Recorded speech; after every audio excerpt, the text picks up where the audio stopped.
Hello everybody, I'm delighted to be with you today to talk about the responsibilities of directors of companies listed on the Hong Kong Stock Exchange. As I mentioned on Monday in the first part of the webinar, the obligations of directors of companies listed on the main board and GEM are virtually the same in the context of directors' duties. So while I'll be talking about main board companies, most of what I say about the obligations of directors of main board companies also apply to the directors of GEM companies.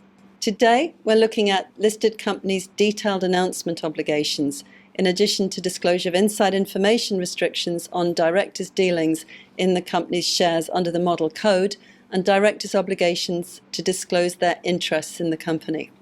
The listing rules seek to ensure that listed companies keep their shareholders and the public informed of significant developments relating to the listed company and its subsidiaries, so that they can make informed decisions about the company.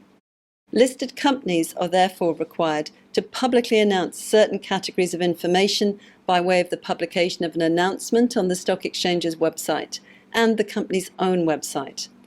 Other categories of transactions are conditional on their approval by shareholders, and circulars containing specified information must be sent to shareholders to enable them to make an informed decision on how to vote. Failure to follow the procedural requirements for transactions entered into by a listed company and its subsidiaries may amount to a breach of the relevant listing rules and typically may result in disciplinary action being commenced against the company and its directors. In the case of transactions which are conditional on shareholder approval, the stock exchange will sanction listed companies which deprive shareholders of their right to vote. It's therefore essential that listed companies have internal systems and procedures in place to monitor and identify transactions which may trigger requirements under the listing rules and ensure that the appropriate procedures are followed. There's a limited category of announcements which have to be pre-approved or pre-vetted by the stock exchange before being issued. The exchange's guide on pre-vetting requirements and selection of headline categories for announcements sets out a useful checklist of the situations in which an announcement is required under the rules, whether or not the announcement needs to be vetted by the exchange before publication, and the headline categories that will generally apply. The main situations in which a listed company is required to publish an announcement include price-sensitive information, which I talked about in the previous session. Any price-sensitive information which is disclosable as inside information under Part 14A of the SFO must be announced and kept strictly confidential until a formal announcement is made. Notifiable transactions, any notifiable transaction within Chapter 14 of the rules. Connected transactions, any connected transaction unless it's exempt within Chapter 14A of the rules. Advances and financial assistance to third parties, the listed company must announce a relevant advance to an entity by the listed company which exceeds 8% of the listed group's total assets. An increase in the amount of a relevant advance previously disclosed of 3% or more of the listed company's total assets. The term relevant advance to an entity means the aggregate of amounts due from and all guarantees given on behalf of an entity, its controlling shareholder, its subsidiaries and affiliated companies. An advance to a subsidiary of a listed company or between subsidiaries of the listed company is not regarded as a relevant advance to an entity.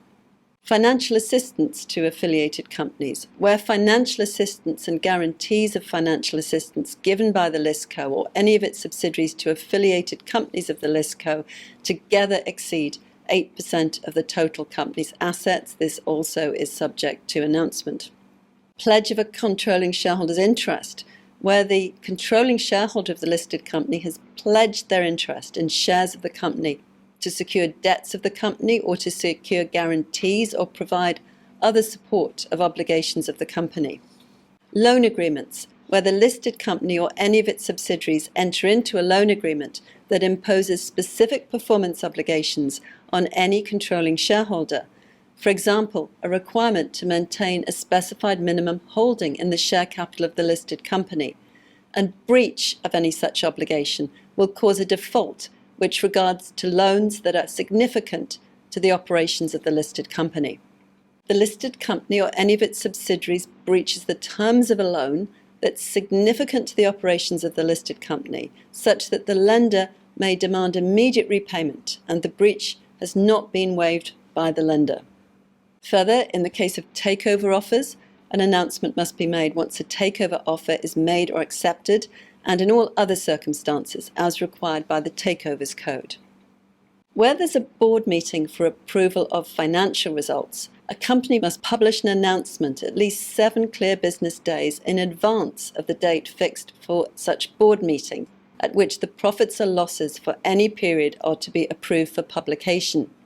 Preliminary annual and half-year results, these must be published by way of announcement on the business day following their approval by the board, no later than 30 minutes before the earlier of the commencement of the morning trading session or any pre-opening session.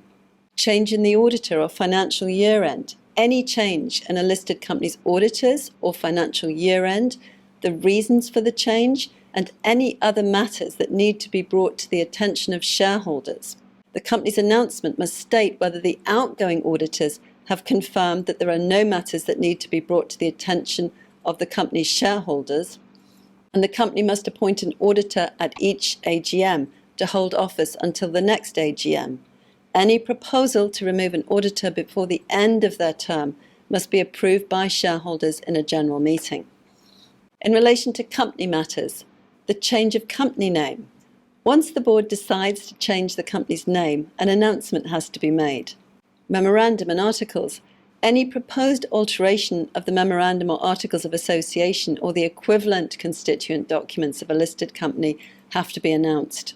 Registered office. Any change in the company's registered address or agent for service of process in Hong Kong or registered office or registered place of business in Hong Kong have to be announced.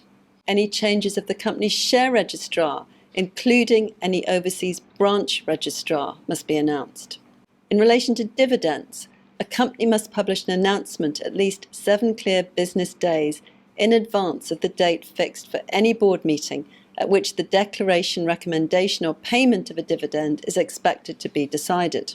Any decision of the board to declare, recommend or pay a dividend or not to do so must be announced immediately and include the rate, amount and expected payment date. Change in the nature of business. An announcement must be published immediately of any decision to change the general character or nature of the business of the company or the group. Winding up or liquidation. A company must inform the exchange and publish an announcement as soon as any of certain events come to its attention, such as the appointment of a receiver or manager, the presentation of any winding up petition, or the passing of any resolution authorizing the winding up of the listed company, its holding company or any of its major subsidiaries, that's a subsidiary representing at least 5% under any of the percentage ratios or any other similar insolvency events.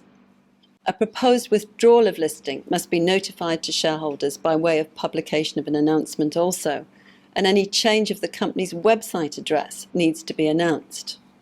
If a company fails to set up an audit committee as required under the rules, or the audit committee doesn't meet the membership requirements, this must be announced.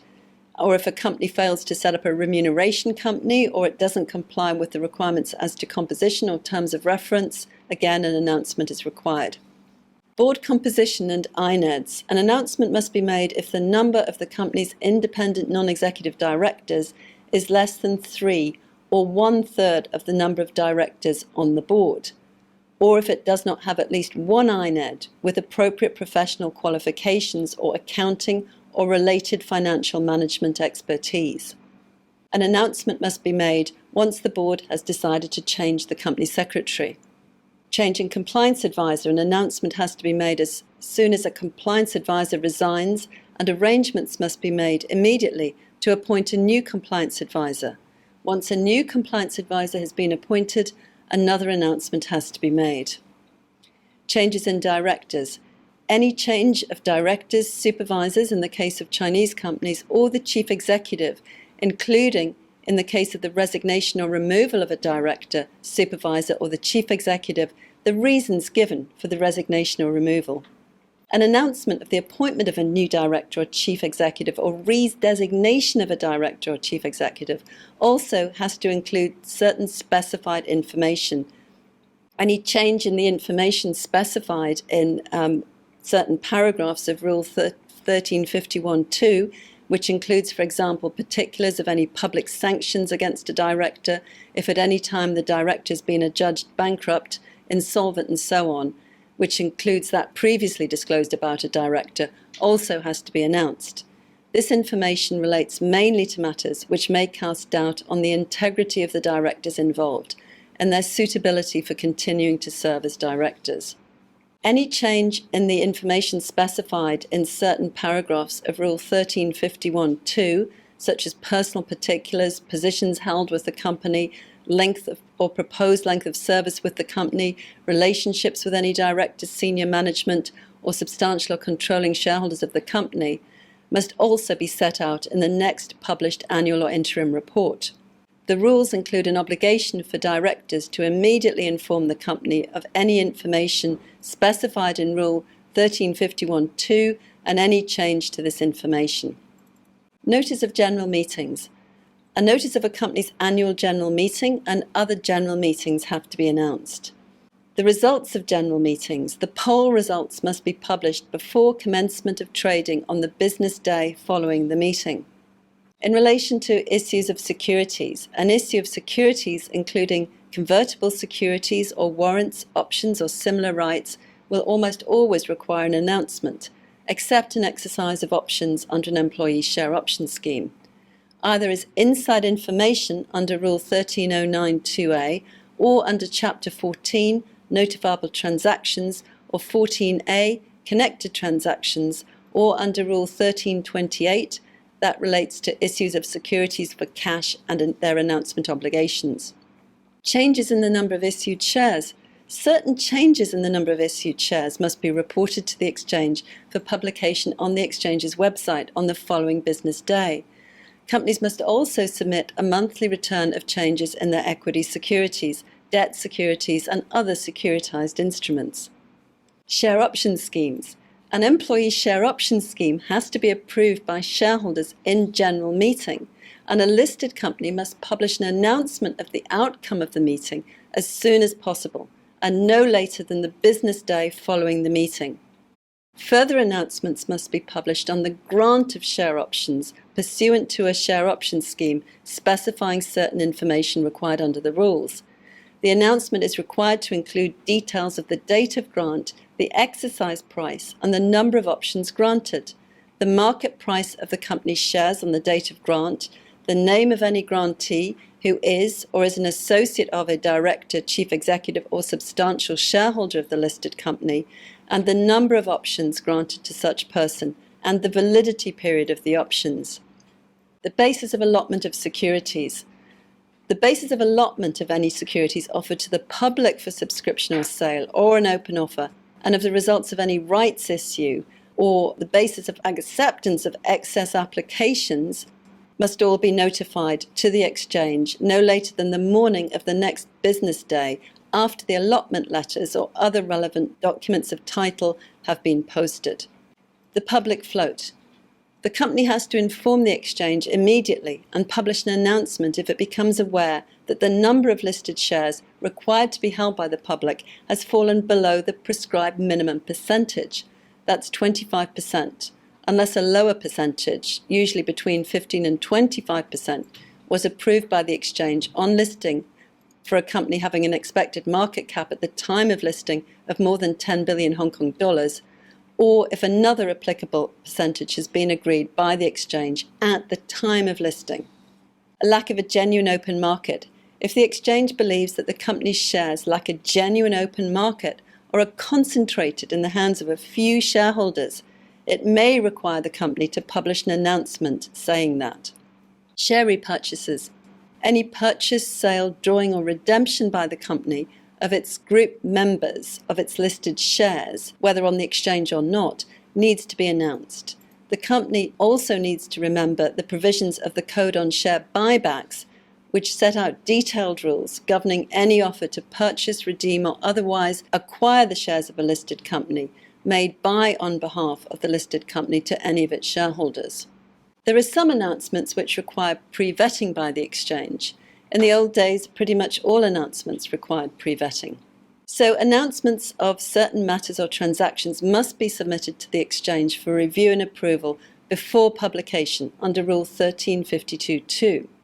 Firstly, very substantial acquisitions, very substantial disposals or reverse takeovers.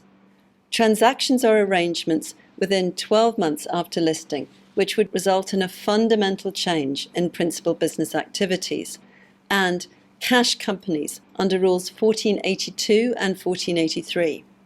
Announcements other than those specified in Rule 1352(2) don't need to be pre-vetted by the exchange, although companies may consult the exchange regarding rule compliance issues. The exchange also reserves the right under Rule 1352A to require listed companies to submit for review any draft announcement, circular or other document in individual cases, and they do exercise this right from time to time, particularly in novel or unusual cases. There are a number of rule compliance issues relating to notifiable transactions or issues of shares which need the exchange's prior consent or confirmation before publication of the announcements. These include whether the exchange will allow the listed company to adopt alternative size tests to classify a notifiable transaction under Rule 1420. I'll talk a little more about that later. Whether the exchange will deem a party to a transaction to be a connected person of the listed company under Rules 14A19 to 14A22. Rule 14A22 requires a listed company to notify the exchange of any proposed transaction with the parties described in such rules unless the transaction is exempt. Whether the transaction or matter falls under the special or exceptional circumstances described in the listing rules, for example, a proposed issue of shares for cash under general mandate at a price representing a discount of 20% or more of the benchmark price under Rule 1336(5), or a proposed issue of warrants that would not meet certain specific requirements under Rule 1502, and in the case of matters affecting trading arrangements, including suspension or resumption of trading and cancellation or withdrawal of listing, Rule 1352B requires that listed companies must consult the exchange before issuing the relevant announcement, and the announcement mustn't include any reference to any specific date or timetable which hasn't been agreed in advance with the exchange. Publication. Announcements are required to be published on the website of the exchange and on the listed company's own website. That's provided in Rule 2.07c, which I talked about in Monday's session. Listed companies must submit an electronic copy of the announcement through the exchange's electronic submission system. When doing so, companies must select all appropriate headlines from the list of headline categories, which is set out in Appendix 24 to the rules.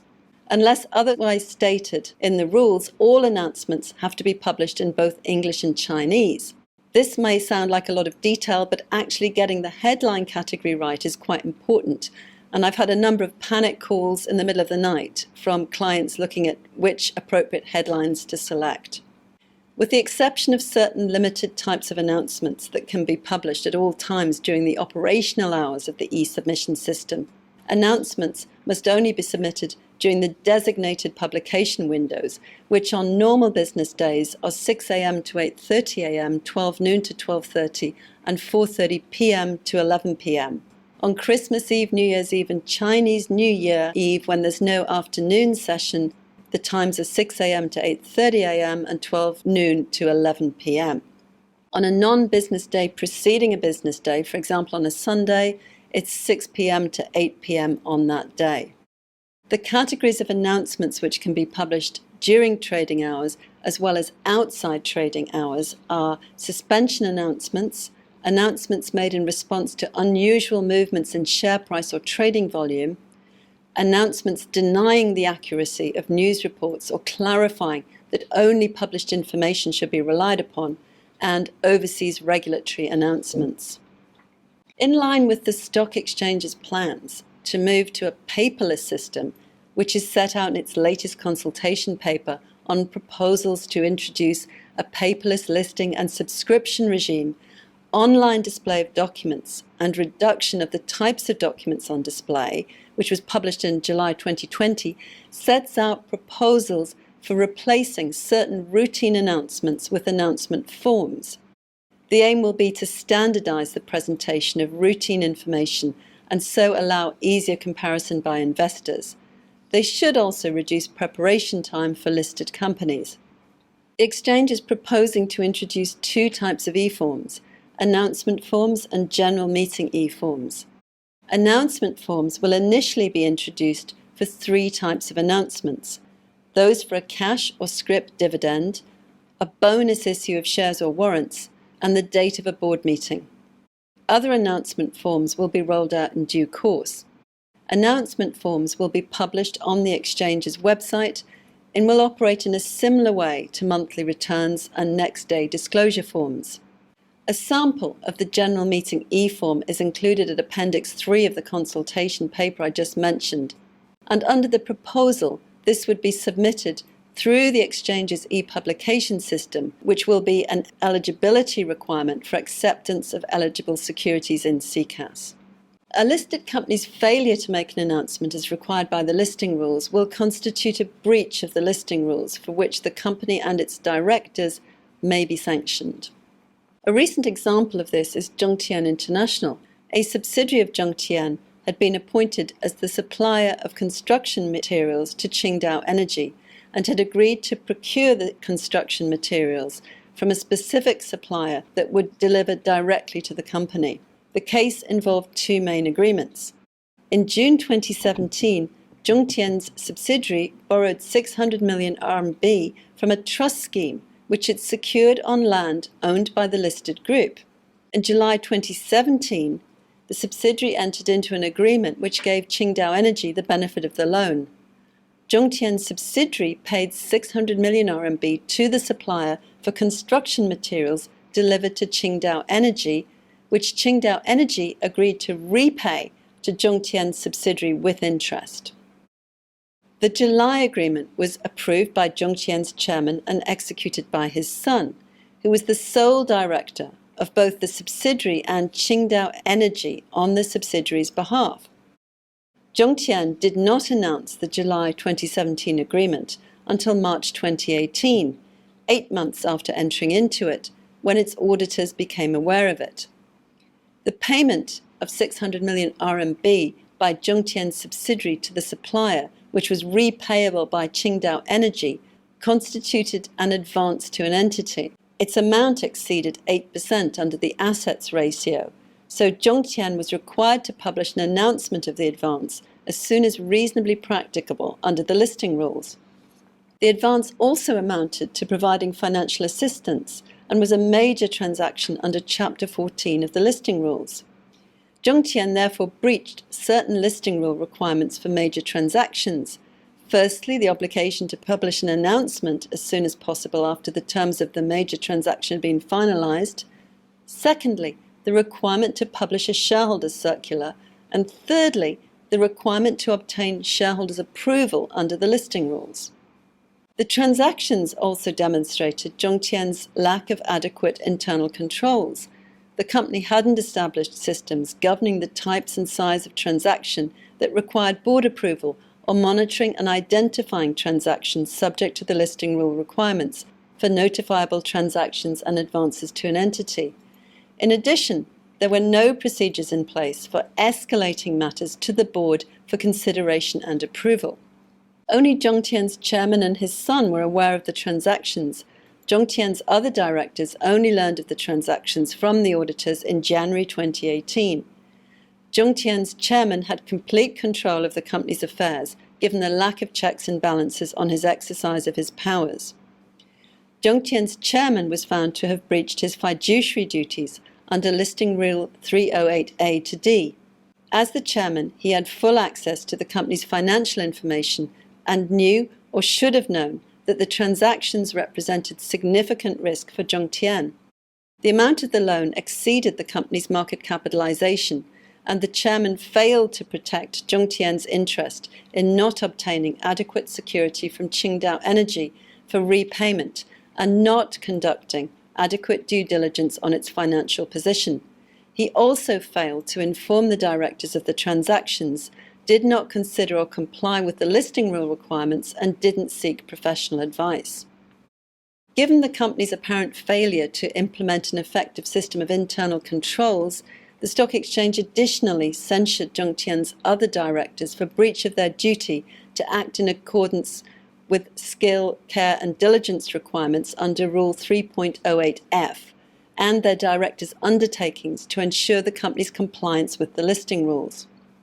Another listed company that was recently sanctioned for non-compliance with the listing rule requirements for loans and advances is Cont'd Holdings Limited.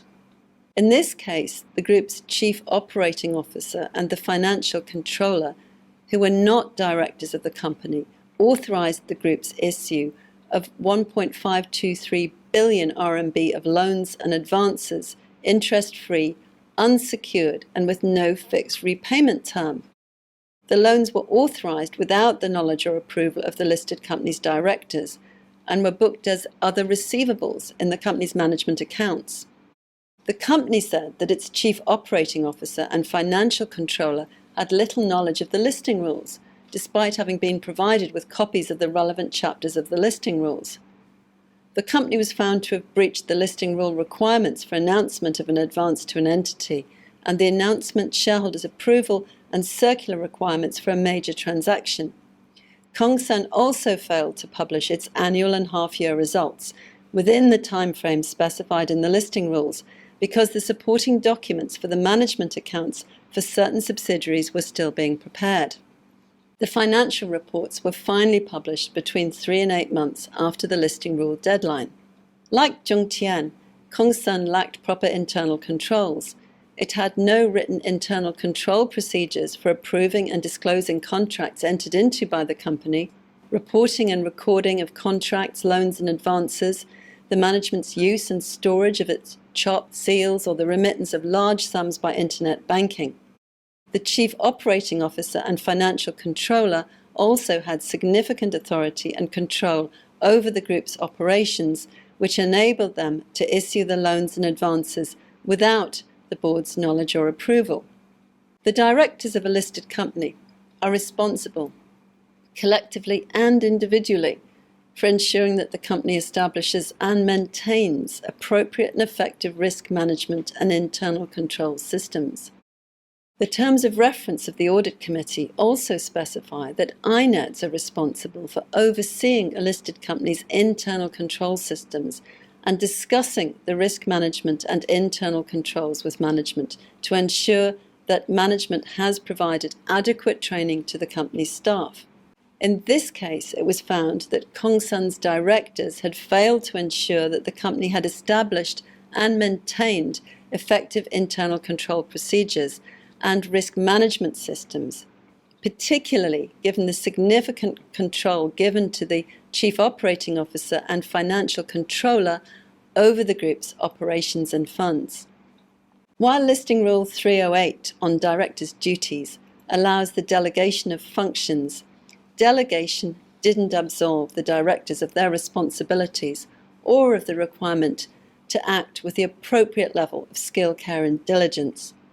The decision also said that it wasn't sufficient for directors to pay attention to the company's affairs only at board meetings. On the contrary, directors were under an obligation to pay attention to the company's affairs, to subject them to an appropriate level of scrutiny and to follow up on anything untoward which came to their attention. The directors had also failed to ensure that the company's staff, including the Chief Operating Officer and Financial Controller, had received adequate training on the listing rules. Simply giving them copies of the listing rules without an explanation or training wasn't enough. They should have received regular training on the listing rules relevant to their duties and responsibilities within the group. The stock exchange censured the company for its breach of the listing rules requirements for advances to an entity and major transactions and publication of financial results. The directors were also censured for breach of their fiduciary duties and of their undertaking to ensure the company's compliance with the listing rules. Turning now to listing documents and circulars which require pre-vetting by the exchange.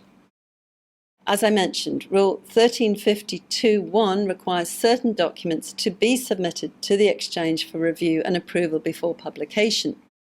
Listing documents, including prospectuses, circulars relating to cancellation or withdrawal of listing of listed shares, circulars for notifiable transactions which are subject to shareholder approval, connected transaction circulars, circulars to the company's shareholders seeking their approval of issues of shares that require specific mandates from shareholders, circulars to the company's shareholders seeking their approval of transactions or arrangements that require independent shareholders' approval, and the inclusion of separate letters from IFAs, independent financial advisors, to be contained in the relevant circulars. These include spin-off proposals, transactions which the rules require to be subject to independent shareholders' approval, such as rights issues, which are subject to minority shareholder approval, open offers subject to minority shareholder approval, refreshments of general mandates before the next AGM, withdrawals of listing under Rule 612, and transactions or arrangements that would result in a fundamental change in the principal business activities of the listed company within 12 months after listing. Circulars to shareholders seeking their approval of any matter in relation to a share option scheme, which is required under Chapter 17 of the rules. Circulars to shareholders seeking their approval of warrant proposals involving approvals by shareholders and all warrant holders, and circulars or offer documents issued by the company in connection with takeovers, mergers, or offers. Disclosure requirements. So next day disclosure requirements. The listing rules require next day disclosure on the exchange's website of two categories of changes in the number of issued shares. The first category comprises changes which always require next day disclosure. The second is about changes in the number of issued shares, which will only require next day disclosure in certain circumstances. So which ones always require next day disclosure? Changes in the number of issued shares, which almost always require next day disclosure, are changes resulting from placings, consideration issues, open offers, rights issues, bond issues, scrip dividends, repurchases of shares or other securities, exercise of an option under the company's share option scheme by any of its directors, exercise of an option other than under the company's share option scheme by any of its directors, any capital reorganization, or any change in the number of issued shares not falling within any of the categories I've mentioned. Certain changes in the number of issued shares require next day disclosure in certain specified circumstances. Firstly, the exercise of an option under a share option scheme other than by a director of the listed company. Exercise of an option other than under a share option scheme, not by a director of a listed company. Exercise of a warrant, conversion of convertible securities, or redemption of shares or other securities. So what are the circumstances in which these categories require next day disclosure? Well, they are where the event, either individually or when aggregated with other events specified in Rule 1325A2B that have occurred since the last monthly return or next day disclosure, whichever was the later, results in a change of 5% or more in the number of the listed company's issued shares, or where the listed company is in any case required to disclose some other change in the number of issued shares under Rule 1325A2A, and a change in the number of issued shares resulting from an event I've just talked about has occurred but has not yet been disclosed in either a monthly return or pursuant to next day disclosure. The percentage change in the listed company's number of issued shares is calculated by reference to its total number of issued shares, as it was immediately before the earliest relevant event, which has not yet been reported in either a monthly return or pursuant to next day disclosure. The next day disclosure return comprises two sections. Section 1 deals with disclosure under Rule 1325A, and Section 2 with disclosure under Rule 10064A, that's the share buyback regime. Share repurchases are disclosable under Rule 1325A and under Rule 10064A, in which case both sections of the return have to be completed. The next day disclosure return has to be submitted through the exchange's e-submission system no later than 30 minutes before the earlier of the start of the morning trading session or any pre-opening session on the business day following the relevant event. Monthly returns.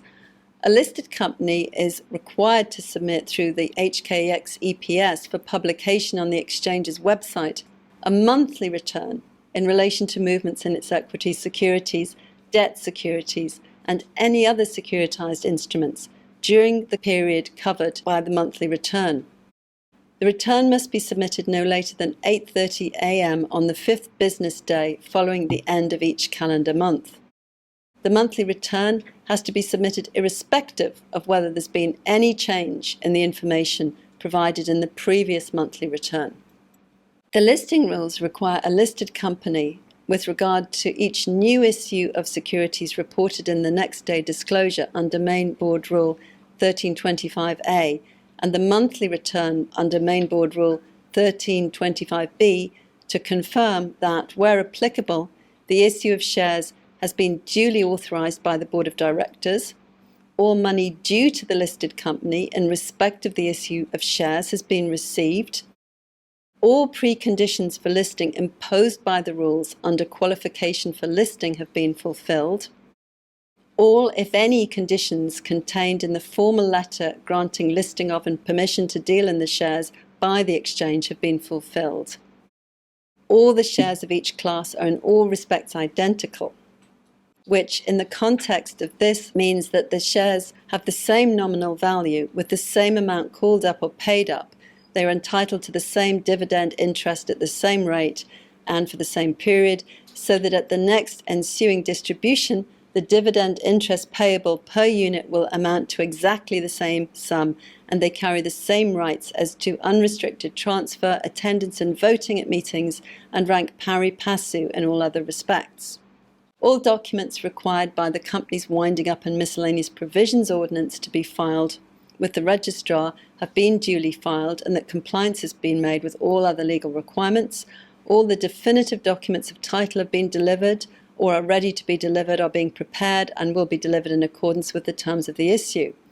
And completion has taken place of the purchase by the company of all property, if any, shown in the listing document to have been purchased or agreed to be purchased by it, and the purchase consideration for all such property has been satisfied. And the trust deed or deed poll relating to any debenture, loan stock notes or bonds has been completed and executed, and particulars of it, if required by law, have been filed with the company's registry. Turning now to disclosure of financial information. The requirements in relation to a company's annual report and accounts are set out in the company's ordinance and in Chapter 13 and Appendix 16 of the listing rules. The company should also disclose its policy on payment of dividends in its annual report.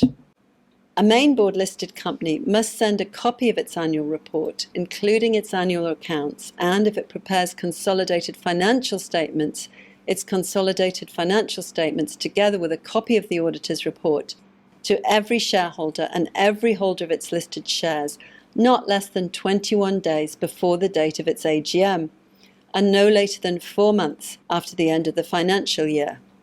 The annual accounts, director's report and auditor's report must be laid before the AGM and must be prepared in both English and Chinese. In the case of overseas shareholders, it's sufficient for the listed company to post the English language version of the relevant documents, provided that such documents contain a prominent statement in English and Chinese that a Chinese language version is available from the company on request. Financial statements must include the disclosures required under the relevant accounting standards adopted, as well as the information set out in Appendix 16 to the rules, including a statement of profit or loss and other comprehensive income, a statement of financial position and information on the rates of dividend paid or proposed for each class of shares. Annual financial statements must be prepared in accordance with Hong Kong or International Financial Reporting Standards or China Accounting Standards for Business Enterprises in the case of a Chinese company that has adopted CASBE. Listed companies are also required to prepare half-year reports and must send these to the company's shareholders and holders of their listed shares within 3 months of the end of the first 6 months of each financial year. The contents requirements for half-year reports are set out in Appendix 16 to the rules. The financial statements included in the half-year report will generally be unaudited. If this is the case, this fact must be stated. If the financial statements are audited, the auditor's report must be included in the half-year report. Half-year reports must be reviewed by the listed company's audit committee. Quarterly reporting is a recommended best practice only under the Corporate Governance Code, rather than a mandatory obligation under the main board rules. If a main board listed company decides to publish quarterly financial results, it should do so within 45 days of the end of each quarter. If it subsequently decides not to publish the financial results for any particular quarter, the company should publish an announcement disclosing the reasons for that decision. You'll recall that that's one of the main differences between the main board and GEM, which requires quarterly reporting. A company listed on the main board must publish a preliminary announcement of its annual and half-year results on the websites of the exchange and the listed company as soon as possible, and in any event, not later than 30 minutes before the earlier of the start of the morning trading session or any pre-opening session on the business day after their approval by the board. Preliminary year-end results must be published no later than 3 months after the financial year-end, and preliminary half-year results must be published no later than 2 months after the half-year end. So what are the consequences of failure to comply with these obligations? For main board listed companies, the listing rules provide that the exchange will normally require trading in a listed company's shares to be suspended if it fails to publish its financial information on time. The suspension will last until the company publishes the required financial information. There were amendments to the listing rules which took place from the 1st of September last year, which provide that trading in a listed company's shares will be suspended if the company's auditor has issued or indicated that it will issue a disclaimer or adverse opinion on the company's financial results under Listing Rules 1350A and 1350B. The suspension will be lifted if the company addresses the underlying issue, but otherwise may lead to the company being delisted. In its January 2020 review of issuers' annual report disclosure, the Stock Exchange recommended that companies that receive modified opinions on their financial statements make certain disclosures in their annual reports. These were details of the modification and their actual or potential impact on the company's financial position, management's position and basis on major judgmental areas, e.g. basis for impairment and valuation of assets, and the difference between management's view and the auditor's view. The Audit Committee's view on the modified opinion and whether they reviewed and agreed with management's position on major judgmental areas, and the company's plans to address the modifications. Additional requirements in relation to mineral companies. Mineral companies are required to include in their half-yearly and annual reports details of their exploration, development and mining production activities and a summary of expenditure incurred on these activities during the period under review. If there's been no exploration, development or production activity, that fact must be stated. However, to the extent that there are material changes in funding requirements or exploration activity, companies must update shareholders immediately under the general disclosure requirements. Mineral companies have to provide an annual update of their resources or reserves in their annual reports. Such updates have to be prepared in accordance with the accepted reporting standard under which they were previously disclosed, or if there wasn't one, under one of the accepted reporting standards. The annual updates are not required to be supported by a competent person's report, so can be prepared by the company's own internal experts.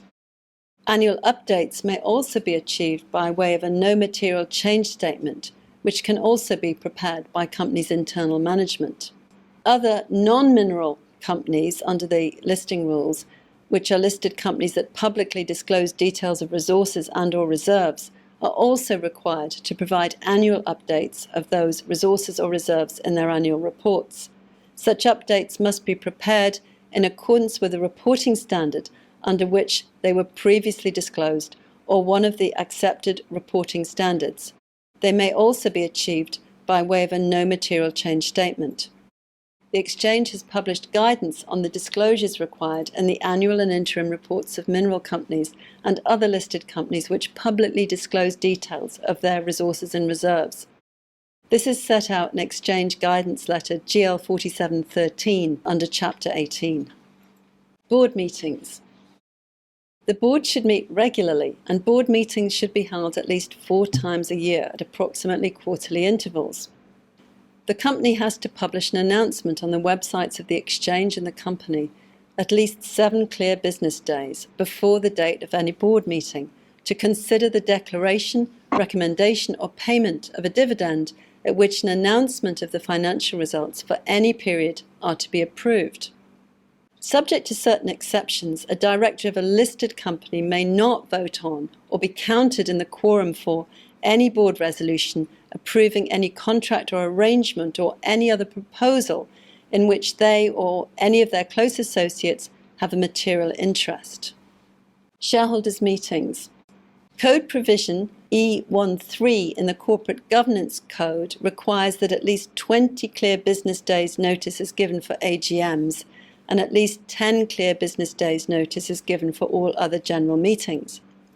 Under the comply or explain principle underlying the Corporate Governance Code, companies must explain any failure to comply with these requirements in their interim and annual reports. Notice of general meetings has to be given to all shareholders, whether or not their registered address is in Hong Kong. Notice of an AGM and of all other general meetings of shareholders must also be published on the websites of the exchange and the company. Voting by poll is mandatory on all resolutions at all general meetings. A chairman at a general meeting may exempt certain prescribed procedural and administrative matters from a vote by poll.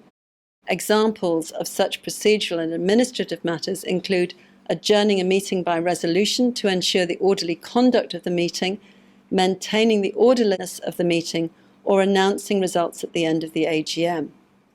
Listed companies must appoint a scrutineer who can be the company's auditors or share registrar or external accountants who are qualified to serve as auditors to oversee the voting procedures. The results of the poll must be announced by the company as soon as possible and no later than 30 minutes before the earlier of the start of the morning session or any pre-opening session on the business day following the general meeting. The chairman of a general meeting is required to ensure that the detailed procedures for conducting a poll are explained and to answer any questions that are raised.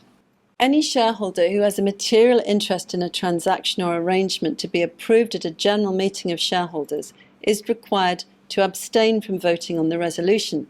Factors relevant to determining whether a shareholder has a material interest include whether the shareholder is a party to the transaction or a close associate of that party, and whether the transaction confers on the shareholder or their close associate a benefit not otherwise available to other shareholders of the company.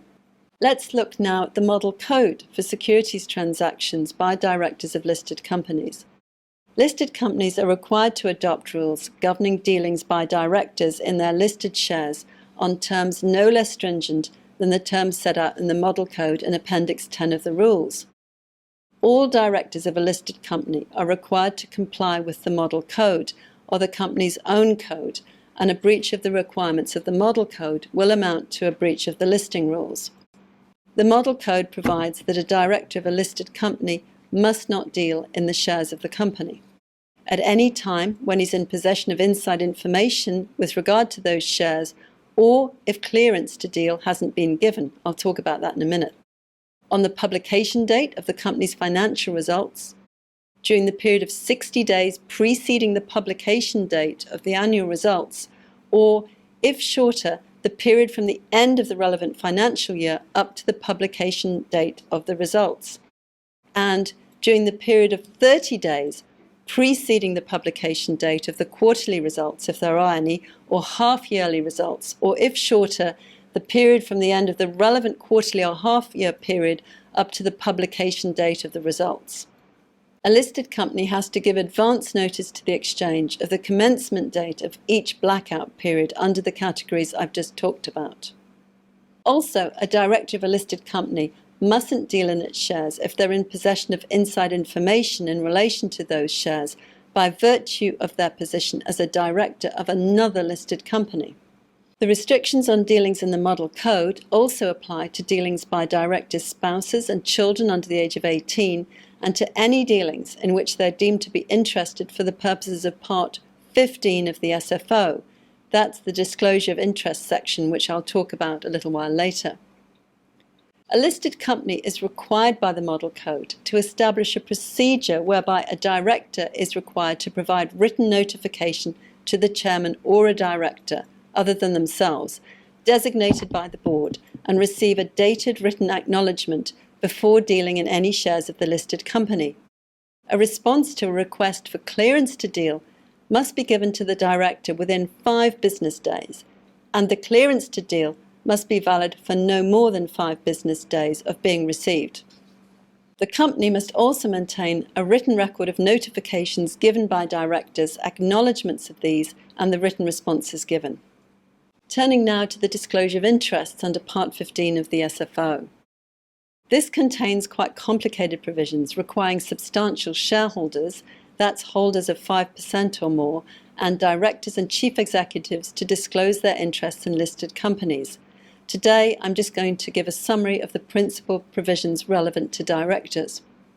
The directors and chief executive of a listed company are required to disclose their interests and short positions in all and any shares of the listed company or its associated corporations, their interests in any debentures of the listed company or associated corporations, any change in or cessation of any such interest.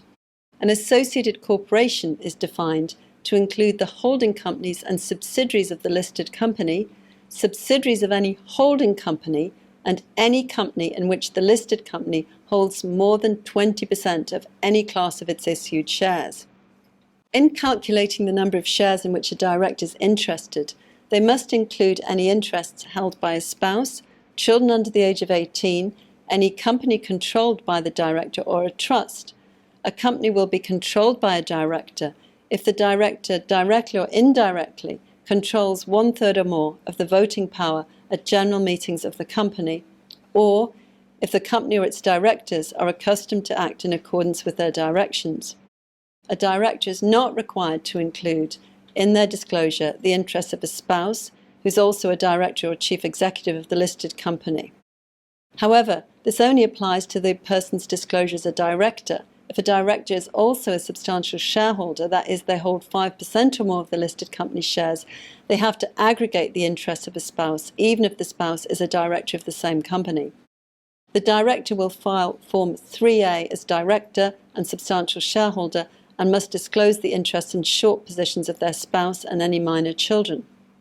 Directors must also disclose their interests in the underlying shares or equity derivatives. The term equity derivative is defined to include any contract which gives a person rights, options, or interests in respect of the underlying shares. So if a director holds any options or warrants giving them the right to acquire shares in the listed company, they will be taken to be interested in the underlying shares and must disclose such interests.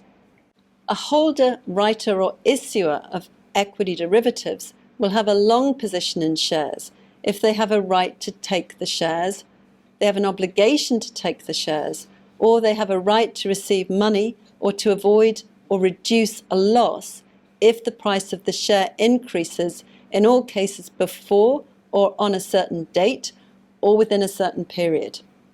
The holder of a call option would have a long position. The interest will constitute a long position irrespective of whether the right or obligation is conditional or absolute.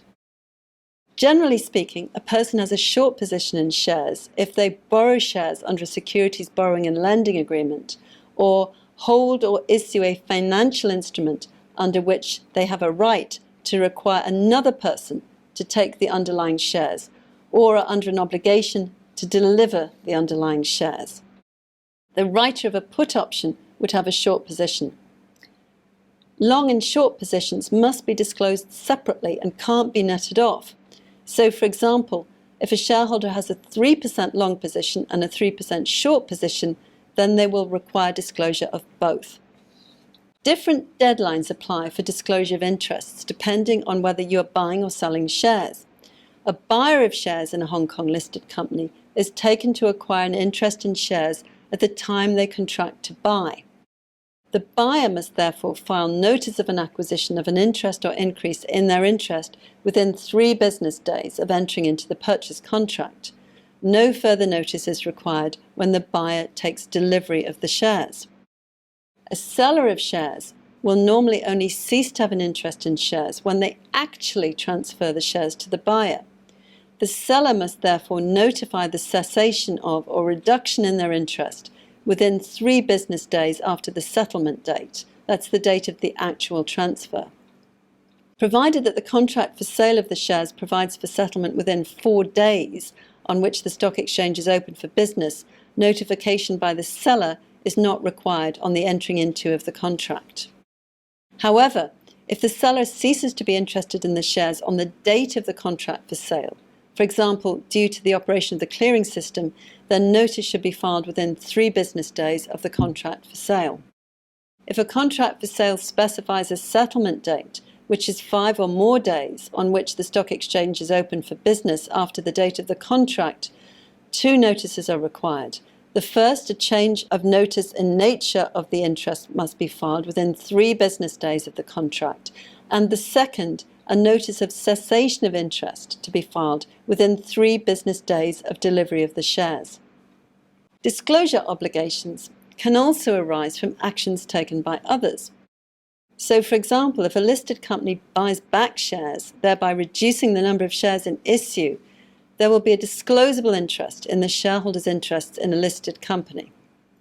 Conversely, on a placement and top-up, where new shares are issued to a major shareholder to replace the shares they've placed with a third party, the number of shares in issue increases.